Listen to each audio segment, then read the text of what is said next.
उपरकू उठिला bridge तले गला जहाज 5 मिनिट रे 17 मीटर उच्चता को उठिला ब्रिज।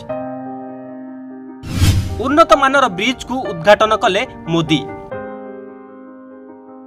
उद्घाटित होईची बहु प्रतीक्षित तमिलनाडुर नूतन पंबन ब्रिज। एक भव्य समारोह रे ब्रिज को उद्घाटन करिसेंती प्रधानमंत्री मोदी।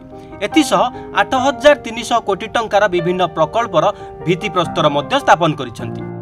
तेबे आसंतु जानिबा एही नूतन पंबन ब्रिज विषय कोन रहिछि एहार विशेषत्व।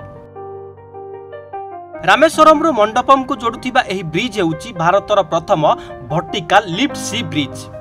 नवेम्बर 2019 रे प्रधानमंत्री मोदी एही ब्रिज रो शिलान्यास करिथिले। ब्रिज रो लंब 2 किलोमीटर 80 मीटर 550 कोटी टंका व्यय रे एहाकु निर्माण करा जायछि।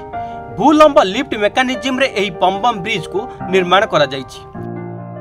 69 स्पैम सह 72.5 मीटर उच्चतार वर्टिकल लिफ्ट स्पैम रही।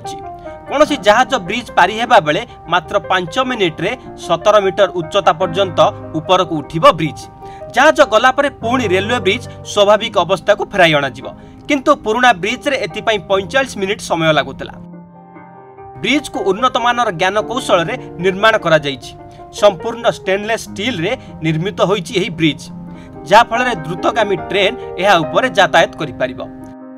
एका बेले 2टी ट्रेन जीवा पई ब्रिज रे डबल ट्रैक मध्य रहिछि।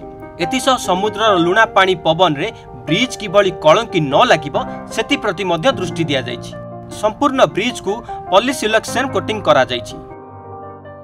तेबे सुरक्षा दृष्टि 2022 मसिया नवेम्बर रे पुराना पंबन ब्रिज को बंद कर दिया जायतिला, जहा फल रामेश्वरम एवं मंडपम मध्य रेल जोगाजोग विच्छिन्न होइतिला। एबे नूतन ब्रिज उद्घाटन हेबा परे पूर्व भली रेल जोगाजोग स्वाभाविक होइछि। Bureau report, Swadhikar news.